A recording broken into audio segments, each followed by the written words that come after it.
কি প্রক্রিয়ায় গঠন করা হয়েছে এই সরকার, কোথা থেকে কারা উপদেষ্টা এসেছেন, কোথা থেকে লিস্ট এসেছে, এইগুলো কিন্তু গণ অধিকার পরিষদ না, কোনো রাজনৈতিক দল জানে না। রাজনৈতিক দল না, আপনারা নিউ এজের সম্পাদক জনাব নুরুল কবির সাহেবের সাথে প্রধান উপদেষ্টার ইন্টারভিউ শুনেছেন। তিনি কি বলেছিলেন? তার কাছে একটা তালিকা ধরিয়ে দেওয়া হয়েছে, তিনি যাদেরকে যাদেরকে চীনের একমত হয়েছেন। এই তালিকাটা কোথা থেকে আসলো এটা কিন্তু আমরা কেউ জানি না।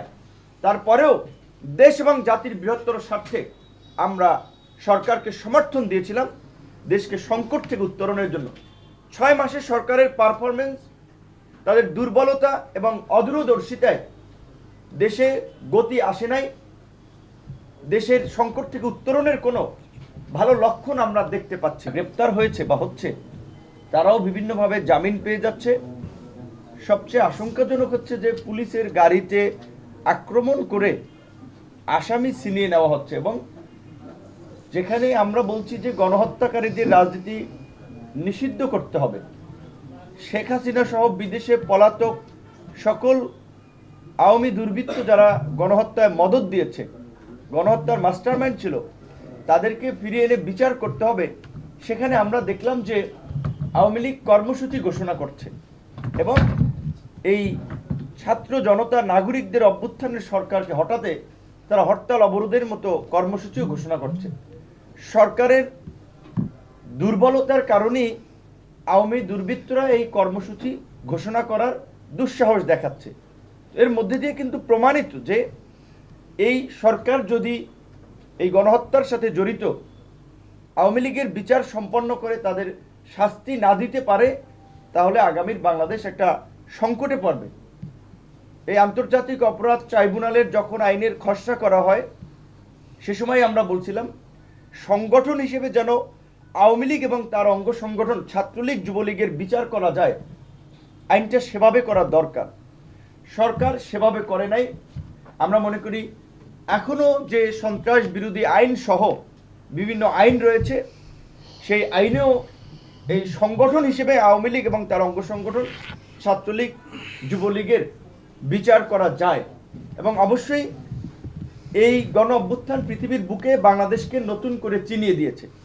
কাজে এই গণ অভ্যুত্থান ছাত্র নাগরিকদের উপরে হামলা এবং হত্যাযজ্ঞে যারা জড়িত, তাদের একটা দৃষ্টান্তমূলক শাস্তির মাধ্যমে বিশ্বের স্বৈর শাসকদের জন্য একটা দৃষ্টান্ত স্থাপন করতে হবে। এবং এই গণহত্যার যদি বিচার না হয়, এই ছাত্র নাগরিকদের অভ্যুত্থানে নিরস্ত্র জনগণের উপরে হামলা চালিয়ে যে বর্বরচিত হত্যাযজ্ঞ হামলা চালানো হয়েছে, বিচার যদি না হয়, তাহলে এর কিন্তু পুনরাবৃত্তি ঘটতে পারে। এদেশের জনগণ বারবার রাজপথে নেমে রক্ত দিবে, লড়াই করবে, আমরা সেটা চাই না। আমাদের সকলের সমর্থিত অন্তর্বর্তীকালীন সরকার, যদি আমাদের সাধারণ সম্পাদক বলেছে কি প্রক্রিয়ায় গঠন করা হয়েছে এই সরকার, কোথা থেকে কারা উপদেষ্টা এসেছেন, কোথা থেকে লিস্ট এসেছে, এইগুলো কিন্তু গণ অধিকার পরিষদ না, কোনো রাজনৈতিক দল জানে না। রাজনৈতিক দল না, আপনারা নিউ এজের সম্পাদক জনাব নুরুল কবির সাহেবের সাথে প্রধান উপদেষ্টার ইন্টারভিউ শুনেছেন। তিনি কি বলেছিলেন? তার কাছে একটা তালিকা ধরিয়ে দেওয়া হয়েছে, তিনি যাদেরকে যাদেরকে চীনের একমত হয়েছেন। এই তালিকাটা কোথা থেকে আসলো এটা কিন্তু আমরা কেউ জানি না। তারপরেও দেশ এবং জাতির বৃহত্তর স্বার্থে আমরা সরকারকে সমর্থন দিয়েছিলাম দেশকে সংকট থেকে উত্তরণের জন্য। 6 মাসে সরকারের পারফরমেন্স, তাদের দুর্বলতা এবং অদূরদর্শিতায় দেশে গতি আসে নাই।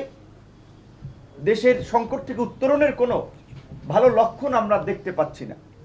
আমরা মনে করি যে বর্তমান এই উপদেষ্টা পরিষদ নিয়ে সরকারের আগামী দিনের চ্যালেঞ্জ মোকাবেলা সম্ভব নয়।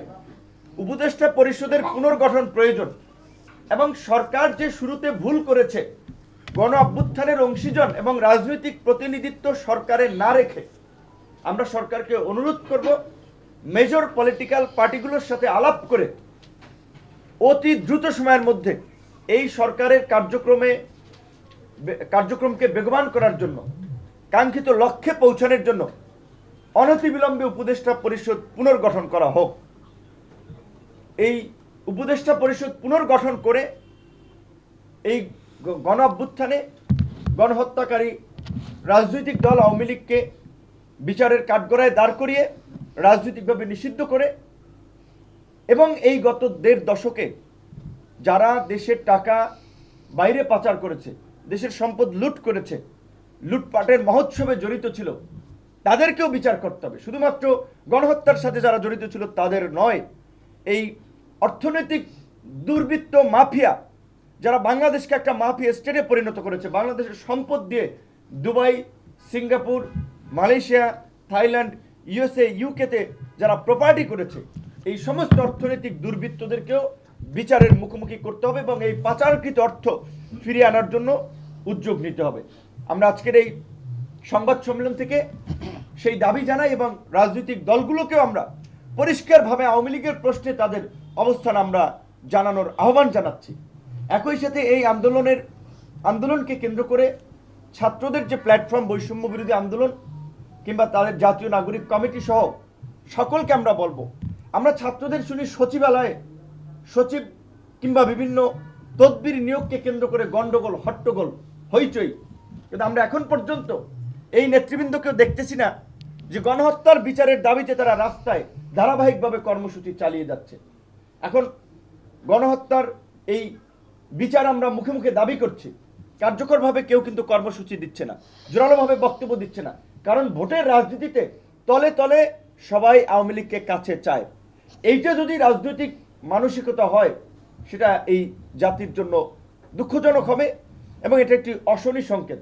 তাই আমরা পরিষ্কারভাবে যারা গণ অভ্যুত্থানের স্পিডের আলোকে আগামী নতুন বাংলাদেশ বিনির্মাণের কথা বলছি, এই ছাত্র জনতার ত্যাগকে ধারণ করে একটা বিশুদ্ধ রাজনীতির কথা বলছি, তাদেরকে অবশ্যই গণহত্যাকারী রাজনৈতিক দল আওয়ামী লীগের প্রশ্ন অবস্থান পরিষ্কার করতে হবে। সরকার কি ভাবছে, অমুক দল কি ভাবছে, নির্বাচন কমিশন কি ভাবছে, সেটা বিষয় না। বিষয়টা রাজনৈতিকভাবে আমরা আওয়ামী লীগের রাজনীতি আগামীতে চাই কিনা, আওয়ামী লীগের মতো গণহত্যাকারী দল নির্বাচনে অংশগ্রহণ করবে, আমরা রাজনৈতিক দলসমূহ সেটা চাই কিনা। উদরপিণ্ডি বুদর ঘাড়ে চাপানোর সুযোগ নাই, দায় সারা বক্তব্য দেওয়ার সুযোগ নাই। গণ অধিকার পরিষদের পক্ষ থেকে আমরা প্রাথমিক ইনিশিয়েটিভ শুরু করেছি, এতদিন পর্যবেক্ষণ করেছি যে যারা আন্দোলনের নায়ক দাবি করছে, আন্দোলনকে কেন্দ্র করে প্ল্যাটফর্ম করে তুলছেন, সরকারি সুযোগ সুবিধা নিচ্ছেন, তারা কি করছেন। অন্যান্য রাজনৈতিক দল যারা ক্ষমতায় যেতে চায়, ক্ষমতায় যাওয়ার জন্য মুখিয়ে আছে, ক্ষমতায় না গিয়েও যারা বিভিন্ন জায়গায় নিয়ন্ত্রণ করছে, কার্যত এটা সত্য। আজ যদি প্রশাসন দেখেন, গণমাধ্যম দেখেন, ব্যবসায়িক কমিউনিটি দেখেন, সুনির্দিষ্ট 2-1টি রাজনৈতিক দলই তো এই কমিউনিটিগুলো নিয়ন্ত্রণ করছে এবং তাদের আধিপত্য কার্যত কায়েম করেছে অলিখিতভাবে হলেও। তাহলে আওয়ামী লীগের প্রশ্নে তাদের নীরবতা কেন, আমরা সেটা জানতে চাই এবং দেশবাসীকেও এই সম্পর্কে আমরা জানাতে চাই।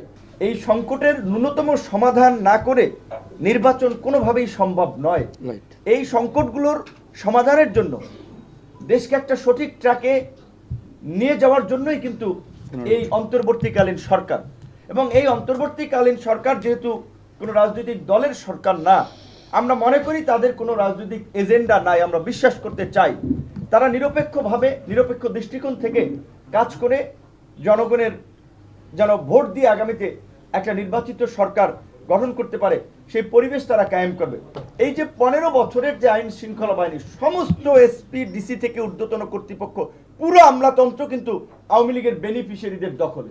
তাহলে রাতারাতি একটি ইলেকশন হলে এই আমলাতন্ত্র দিয়ে কি ফেয়ার ইলেকশন সম্ভব? এই আমলারাই তো প্রশ্নবিদ্ধ করবে। এই ডিসি, এসপি, ইউনো, ওসিরাই তো এই গত 2-3টা নির্বাচনে আওয়ামী লীগের ভোট ডাকাতি করেছে, দিনের ভোট রাতে করেছে। কাজী প্রশাসনের একটা শুদ্ধি অভিযান এবং রাজনৈতিক সমঝোতা, এর জন্যই কিন্তু এই 15টি সংস্কার কমিশন করে দেওয়া হয়েছে।